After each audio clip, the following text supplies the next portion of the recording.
بسم الله الرحمن الرحيم. الصلاة والسلام على أشرف المرسلين.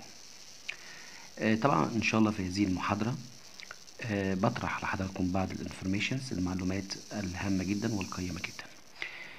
بالنسبة عندنا كلمة so إذا كانت verb فهي بمعنى رأى. التصريف الثاني من see اللي هو يرى، يبقى عندنا see يرى، so رأى. تمام. أما بالنسبة إذا كانت اسم اللي هو النون، فإن في هذه الحالة هيبقى بمعنى منشار. يبقى سو إذا كانت verb بمعنى رأى، التصريف الثاني من سي.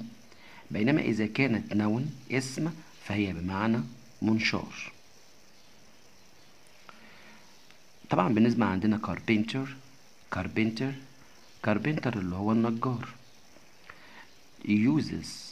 uses طبعا الفيرب هو use، ولكن تم حرف الاس عشان بقول كاربنتر uses. كاربنتر دلوقتي انا عايز اعمل جملة، عايز اعمل sentence، ما ينفعش اقول كاربنتر يوز، لا كاربنتر uses.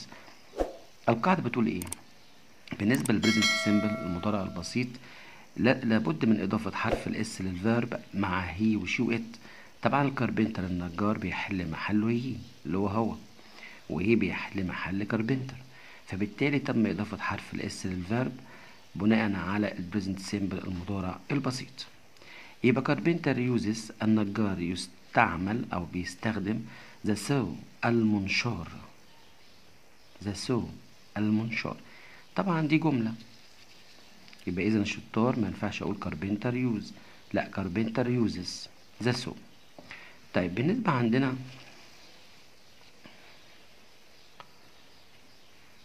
مثلا بنلاقي ان في اللغة الانجليزية الكلمة نطقها مشابه نطق كلمة اخرى. في اللغة الانجليزية بيبقى الكلمة نطقها مشابه نطق كلمة اخرى، يتفقان في البرونسيشن اونلي، النطق فقط، ولكنهما يختلفان في الرايتنج في الكتابة and meaning المعنى. عندنا مثلا كلمة well دي بمعنى واللي بالآ اللي هو حرف الإي ده اسمه واللي بالآ ده بمعنى بئر أو ينبوع. بينما واللي بالآي بمعنى سوف. طبعا الناس كلها عارفاها بمعنى سوف، ولكن في بعض الناس بتعرفش المعاني الأخرى، وبمعنى وصية وبمعنى إرادة وبمعنى مشيئة. يبقى عندنا في واللي بالآ بمعنى بئر أو ينبوع، بينما واللي بالآي بمعنى سوف أو وصية أو إرادة أو مشيئة. عشان كده في يعني اكسبريشن تعبير بيقول ايه؟ God willing. اكتبها لكم برضو God willing يعني ان شاء الله. God طبعا God يعني الله اسمه God willing. طبعا الجي سايلنت. الجي اذا جاءت في اخر حرف الكلمه تكتب ولكن لها لا تنطق. يبقى God willing يعني ان شاء الله. God willing. طيب انا قلت willing، تمام، اخترت واللي بالاي، ليه ما اخترتش واللي بالاي؟ لا طبعا هنا الاي بمعنى بئر، ملهاش علاقه يعني بالمشيئة. يعني انا دلوقتي اخترت واللي بالاي عشان طبعا واللي اصلا بمعنى مشيئة، فاذا لما اجي اقول God willing تبقى معناها ان شاء الله، جاي من المشيئة. انما طبعا واللي بالايه ملاش علاقة بالمشيئة او ان شاء الله نهائي يعني. طيب معلومة اخرى،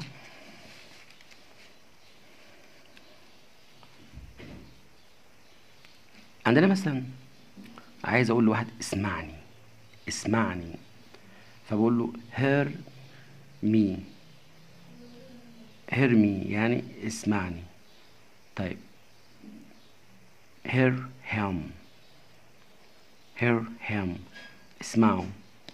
hear her اسمعها. hear us اسمعنا. hear them اسمعهم. إذا ال ال ال ال الاختلاف في مي وهم وهير وأس وزم. هنا مي لو أنا عايز أتكلم عن نفسي، لو أنا أتكلم عن نفسي، فأنا مثلا عايز أقول له إيه؟ كلمني. speak me، كلمني. طيب speak him، كلمه. speak her، كلمها للمفرد المؤنث. speak us، كلمنا. speak them، كلمهم. تمام. يبقى احنا عندنا كده hear me، اسمعني. hear him، اسمعه. hear her، اسمعها. hear us، اسمعنا. hear them، اسمعهم. احنا بقى هنمشي على هذا النمط. ماشي يا شطار، احنا هنمشي على هذا النمط.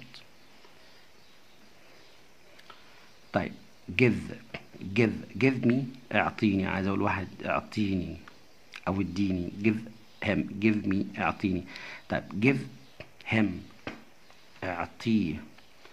طيب give her، اعطيها للبنت المؤنث. give us، اعطينا. give them، اعطيهم. يبقى اذا يعني بتغير اللفظ حسب مي او هم او هير او اس او زم. طيب نشوف معلومة اخرى. طبعا بالنسبة كل الافعال بقى على كده، كل الافعال. طبعا انا قلت طبعا اجيب لكم فعلين للتجربة طبعا، يعني experience، مجرد just test، يعني اختبار. يبقى انا طبعا قلت speak يتكلم، وgive يعني يعطي. طيب نشوف معلومة اخرى.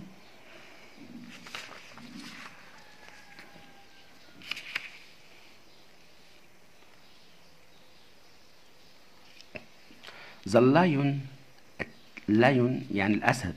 attack يهاجم. دير غزالة. لو أنا بقى عايز أقول إيه؟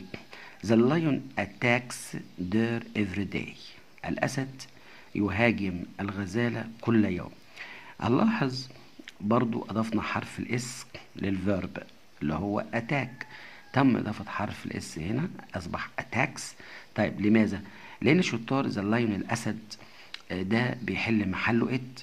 والقاعدة بتقول بالنسبة للبريزنت سيمبل المضارع البسيط يجب إضافة حرف الإس للفيرب مع هي وشي وإت. طبعا هنا اللايون يا شطار بياخد إت، عشان كده تم إضافة الإس. طيب سؤال مهم، هل ينفع أكتب أتاك من غير إس؟ طبعا الإجابة لا يجوز نهائي نهائي نهائي، عشان طبعا دي ما فيهاش فصال، عشان طبعا الجرامر النحو عامل زي جدول الضرب. 4 في 4 ب16، 4 في 5 ب20. ما ينفعش اقول له نبقى 4 في 5 ب21، ما ينفعش. فاذا الجرامر يا شطار عامل زي جدول الضرب، التايم تيبل اللي هو جدول الضرب. فاذا بقول the lion attacks deer every day. الاسد يهاجم الغزاله كل يوم. طيب امتى بقى الاسد ما ضيفش حرف الاس للفيرب؟ امتى؟ في حالة البلورال اللي هو الجمع بس. بمعنى لما اجي اقول ايه ذا لايونز، اضيف هنا حرف الاس، اصبحت ايه الاسود. ذا لايونز الاسود. هنا بقى اقول الاسود مالها اتاكس؟ لا غلط. الاسود اتاك بتهاجم الغزالة كل يوم. طيب ليه ما ضفناش حرف الاس مع الجمع مع الاسود؟ عشان القاعدة بتقول في حالة البلورال، في حالة الجمع لا يمكن إضافة حرف الإس للفيرب. تمام. أتمنى يكون طبعا شرحي حاز إعجابكم.